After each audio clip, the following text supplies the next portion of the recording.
Film dimulai dengan memperlihatkan seorang pria bernama Levon Cat, yang bekerja sebagai mandor konstruksi di perusahaan milik keluarga Garcia. Dale todo, chicos, todo. And let's all go home with the same amount of fingers that we came with.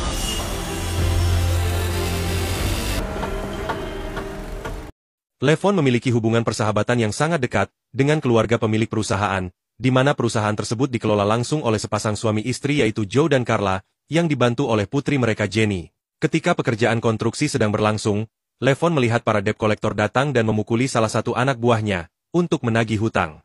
Sebagai mandor, Levon tidak bisa tinggal diam. Tanpa rasa takut, Levon mengusir mereka dengan paksa.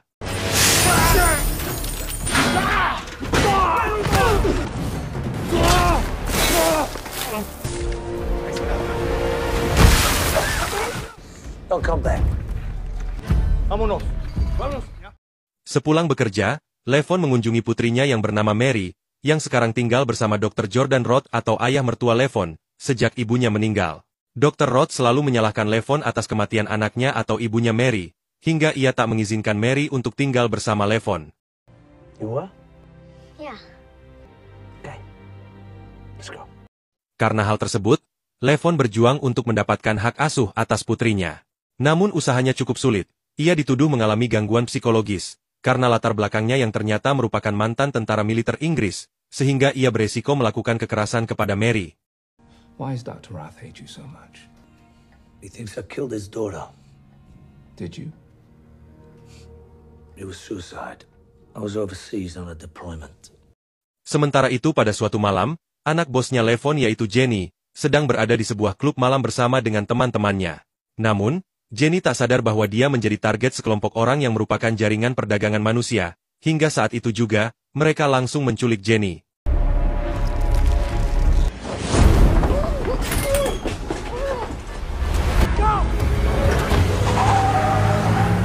Keesokan paginya, Levon melihat polisi baru saja keluar dari kantor bosnya, yang ternyata Joe dan Carla sudah melaporkan hilangnya Jenny ke polisi, namun mereka tak menemukan petunjuk apapun. Karena polisi tidak bisa diandalkan, Joe dan Carla meminta bantuan Levon untuk menemukan putri mereka, karena mereka juga sudah tahu bahwa Levon mantan tentara militer, yang terbiasa memburu orang-orang jahat. Sehingga Joe rela memberikan uang berapapun, asal Levon mau membantu menemukan Jenny. Man, I'm sorry. It's not who I am anymore.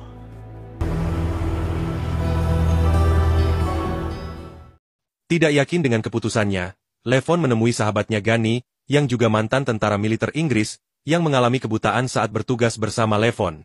Alasan Levon menemui Gunny adalah untuk meminta saran padanya, tentang apa yang terjadi pada Jenny. Setelah curhat dengan Gunny, Levon kembali menemui Joe. Ia berubah pikiran dan berjanji akan membawa Jenny pulang, tanpa mengharapkan imbalan apapun, karena Levon sudah menganggap mereka seperti keluarga sendiri.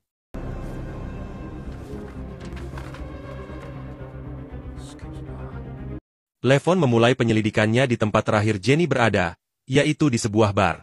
Di sana Levon langsung mencurigai seorang bartender bernama Johnny, yang terlihat melakukan transaksi narkoba dengan beberapa pelanggan.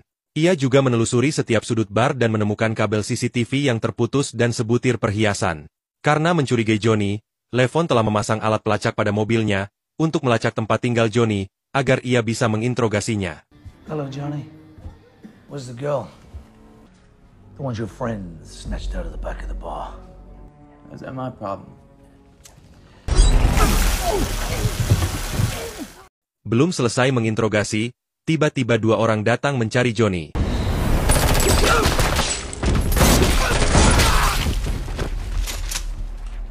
Setelah ketiganya tewas, Levon baru mengetahui bahwa mereka merupakan anggota kelompok mafia Bratva, yang berasal dari Rusia.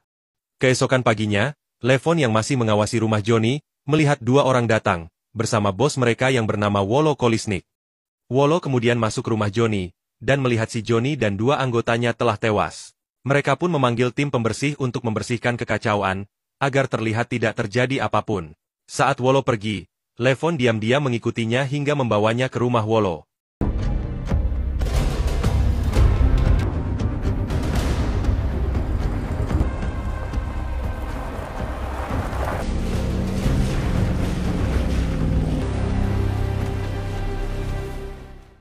Dengan alat militernya, Levon memantau Wolo dari kejauhan, di mana saat itu Levon melihat Wolo menampar istrinya sendiri, karena mengganggu Wolo ketika dia sedang banyak pikiran. Karena dirasa sudah aman, Levon kemudian masuk ke rumah Wolo hingga mengejutkannya. Setelah itu Wolo diikat pada kursi yang diletakkan di tepian kolam renang. Awalnya Wolo mengira Levon adalah orang yang dikirim saingan bisnisnya untuk menghancurkan Bratva, karena ia membantai dan mencuri uang dua anggotanya yang ada di rumah Johnny. Tetapi, Levon justru membuang semua uang itu di hadapan Wolo dan mengatakan bahwa dia tidak peduli dengan urusan bisnisnya. Levon hanya mencari Jenny, dengan menunjukkan foto Jenny. Levon juga mengatakan, bahwa ia tak akan berhenti sampai ia bisa membawa Jenny pulang.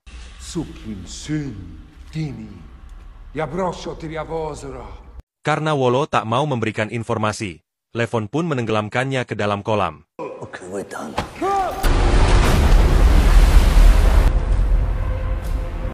Berbekal rekaman saat menginterogasi Wolo, Levon mendapat petunjuk dengan menerjemahkan bahasa Rusia yang diucapkan Wolo, di mana Wolo menyebut satu nama yaitu Dimi, yang mungkin mengetahui keberadaan Jenny. Mengetahui Wolo telah mati, pemimpin tertinggi Bratva yang bernama Simon, datang untuk melihat jasad Wolo. Kematian Wolo merupakan kehilangan yang besar bagi Simon dan Bratva, bahkan Simon sudah menganggap Wolo seperti saudaranya sendiri. Karena hal tersebut, Simon menyuruh kedua putranya Danya dan Vanko, untuk mencari siapa pelakunya. Find this man and bring him to me. Di sisi lain, setelah mendapat petunjuk dari Wolo, Levon menghubungi rekannya di kepolisian, untuk menanyakan tentang Dimi dan kelompok mafia Bratva. Rekannya menyarankan Levon untuk mendatangi sebuah bar, yang biasa dijadikan tempat transaksi narkoba oleh orang Rusia, yang mungkin saja bisa membantu Levon menemukan Dimi. Hey, what you having? Pada malam harinya, Levon mendatangi bar tersebut, dan dia langsung dicurigai oleh pihak keamanan. Namun ketika salah satu orang datang untuk memeriksanya, Levon menunjukkan sejumlah uang pada orang itu, dengan alasan untuk membeli narkoba agar ia tidak dicurigai. Orang itu pun membawa Levon ke ruangan bosnya yang bernama Dutch, yang merupakan pemilik bar dan bandar narkoba di daerah tersebut. Karena Dutch tak mengenal Levon dan mencurigainya sebagai polisi, Dutch menyuruh beberapa anak buahnya untuk mengeroyok Levon.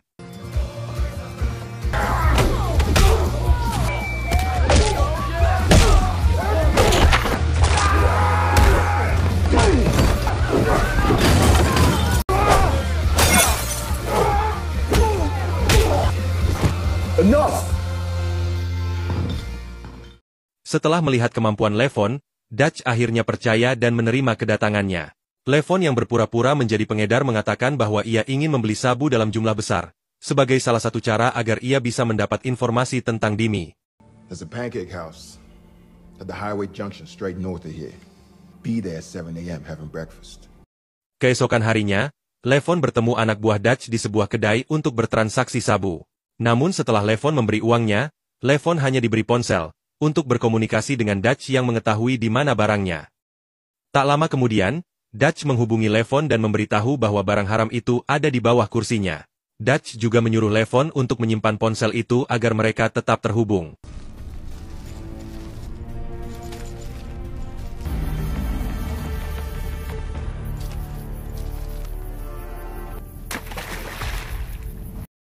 Sementara itu di sisi lain, Jenny terlihat dibawa dalam sebuah koper oleh pasangan kekasih yang menculiknya, yaitu Viper dan Artemis. Yang mana mereka ternyata merupakan anak buah Dimi, yang menjalankan bisnis perdagangan manusia. Mereka menjual Jenny kepada seorang pengusaha cabul yang ingin menggaulinya. Namun saat membuka koper, Jenny menggigit wajahnya hingga berdarah, hingga ia membatalkan transaksinya dan menyuruh mereka membawa Jenny pergi. Kembali ke Levon, di mana saat itu ia kembali dihubungi oleh Dutch, yang mengajaknya bertemu dengan bos besar yang mempunyai kekuasaan yang sangat tinggi, sehingga ia meminta Levon mengenakan jas untuk menemuinya. I don't have a suit. Shit, you will tomorrow. Keesokan harinya, dengan setelan jas rapi, Levon menghadiri pertemuan tersebut. Setelah diperiksa, Levon akhirnya bertemu dengan bos besar yang ternyata dia adalah... My name is Dimi. Kemudian setelah selesai memeriksa identitas Levon, Dimi akhirnya percaya bahwa Levon serius berbisnis dengannya dan memberikan stok narkoba dengan jumlah banyak kepada Levon. Akan tetapi, selesai pertemuan tersebut Levon kembali membuang barang haram itu. Sepulangnya dari pertemuan itu, Levon melihat foto-foto Jenny saat di bar sebelum diculik, dan Levon mencurigai pria yang selalu ada di setiap foto Jenny. Setelah memeriksa ponsel Johnny, ternyata pria tersebut adalah Viper, yang bekerja sama dengan Johnny untuk menculik Jenny. Setelah melacak lokasi foto yang ada di ponsel Johnny, Levon langsung mendatangi bar tersebut untuk mencari Viper. Namun, keberadaannya sudah diketahui oleh operator CCTV, yang sebelumnya ia memang sudah mencurigai Levon. Untungnya Levon telah meretas alat komunikasi mereka, hingga ia tahu bahwa dirinya sedang diincar dan langsung kabur menggunakan sepeda motor, hingga terjadilah kejar-kejaran.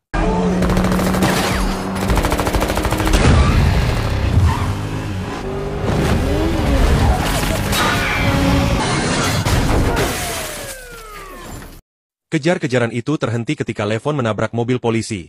Namun ternyata polisi tersebut telah disuap oleh kelompok mafia tersebut, hingga Levon pun berhasil ditangkap oleh kedua putra Simon. Namun, ketika mereka akan mengikat Levon, Levon memberontak.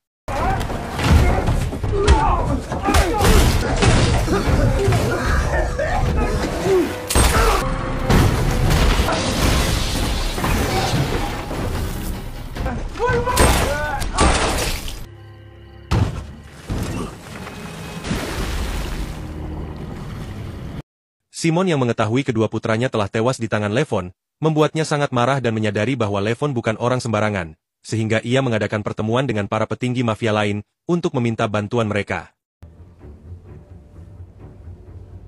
That will help you find Dimi. Now go.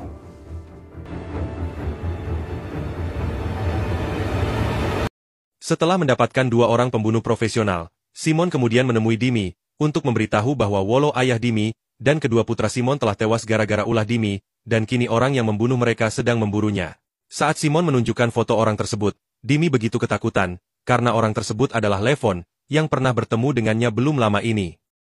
Setelah itu, kedua orang pembunuh itu membayar seorang hacker untuk mencari identitas Levon dan keluarganya, dan mereka berhasil mendapatkan alamat rumah mertua Levon.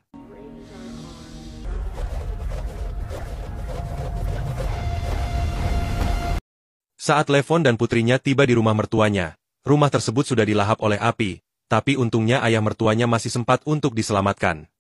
They were looking for you. Violence follows you like a cloud. You should go to the hospital. You'll be safe there. Menyadari keluarganya ikut terlibat dan menjadi sasaran, Levon menitipkan putrinya ke tempat sahabatnya Gani, sekaligus meminta bantuannya untuk meminjamkan beberapa senjata, untuk menghadapi pertempuran terakhir demi menyelesaikan masalah ini. Can I go? Absolutely not. Love you. Love you, Daddy. Sementara itu di sisi lain, Viper dan Artemis sedang membawa Jenny ke suatu tempat, untuk menghabisinya, di mana saat itu Jenny memberontak, sehingga membuat mobil hilang kendali. Memanfaatkan hal tersebut, Jenny berhasil kabur ke dalam hutan hingga sampai ke jalan raya, dan bertemu dengan polisi yang sedang patroli. Jenny yang sempat berpikir akan selamat ternyata salah, karena polisi tersebut telah disuap dan berkomplot dengan para mafia itu, sehingga ia dikembalikan kepada Viper dan Artemis. Saat Jenny akan dihabisi, tiba-tiba ada panggilan video dari seorang pengusaha, yang ingin berkencan kembali dengan Jenny, sehingga mereka batal menghabisinya dan akan membawa Jenny kepada pengusaha tersebut. Di sebuah klub malam, Dimi yang mengetahui Levon sedang memburunya, memasang beberapa penjaga untuk mengamankan area di sekitar tempat tersebut. Namun, tanpa mereka sadari, Levon sudah ada di sana dan mulai menghabisi para penjaga satu persatu.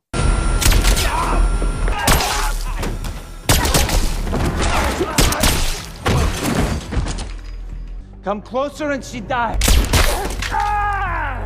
Setelah menghabisi semua penjaga, Levon menghampiri Dimi yang sudah tidak berdaya, dan memintanya untuk menunjukkan di mana Jenny berada. South and 57. Let's go. Setibanya di lokasi tempat Jenny disekap, Dimi bertanya kenapa Levon melakukan semua ini demi gadis yang bahkan bukan keluarganya sendiri, dan inilah jawaban Levon.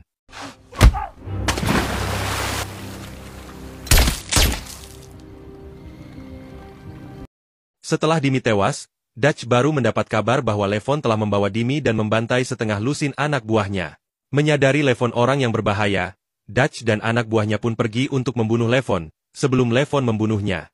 Sementara itu Levon mulai memasuki tempat tersebut, tepat saat Jenny akan dibawa kepada seorang pengusaha cabul. Saat pengusaha cabul itu akan melecehkan Jenny, Levon mulai melancarkan aksinya.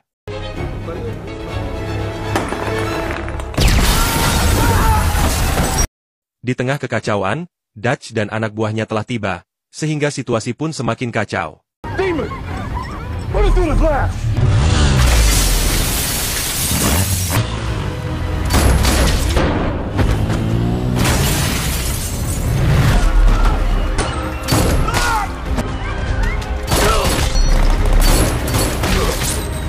Setelah semua penjaga dan anak buah Dutch tewas, Levon kemudian harus berhadapan dengan Dutch, yang memiliki badan yang lebih besar dari Levon, namun hal tersebut belum cukup untuk bisa mengalahkan Levon.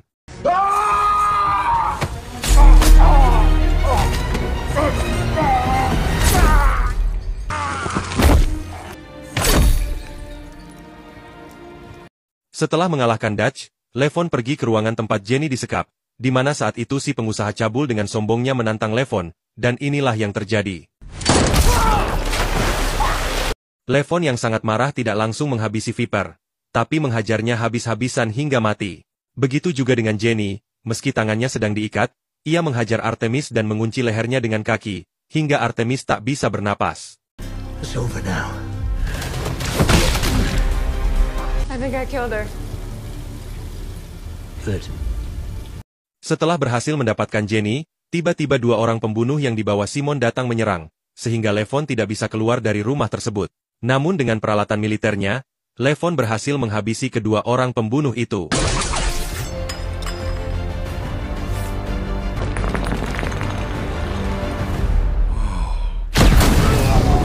Setelah membantai semua musuhnya sendirian, Levon akhirnya bisa membawa Jenny kembali pulang.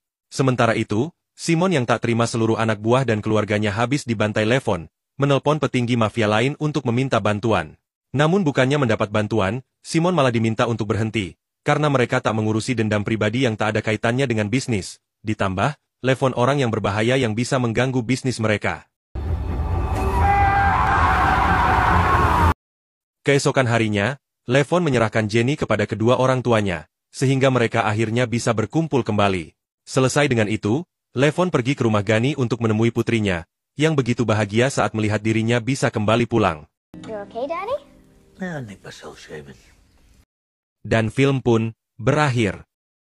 Pesan yang dapat kita ambil dari film ini adalah, jangan pernah mengganggu dan meremehkan orang lain, karena kita tidak pernah tahu pengalaman dan kemampuan setiap orang.